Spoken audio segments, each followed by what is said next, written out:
রহমতুল্লাহি ওয়া বারাকাতু। মরিয়াকপুর বাপার উত্তরহাটি মিলগড়ের যে চাল আছিল, এই চাল যা আছে, চাল এই তুফানে উড়ায় নিয়ে গেছে।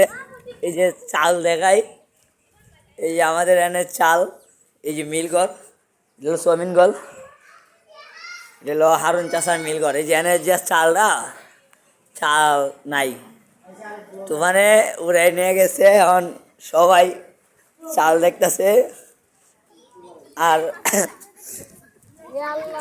মন্ডন ভাইয়ের গাছের যে সলতা গাছের ডালটা নিচে ওই যে মাছ তালাবো, সর্বনাশ, মাছ তালাবো নিচে মন্ডন ভাইয়ের গাছের সলতার গাছ।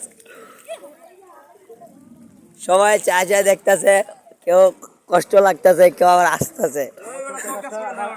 দাদা, তোমার ঘরে কোনো ক্ষয়ক্ষতি দিচ্ছে?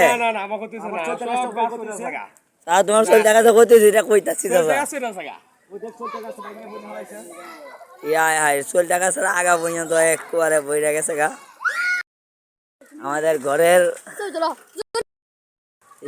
ঘরের যে দাদির ঘরের উপরে আকাশি গাছ পইরাইছে, ঘরের উপরে গাছ পইরে গেছে গা। হ্যাঁ, গাছ দিয়ে ভাঙ্গা গেছে গা, ঘর নষ্ট করতাম।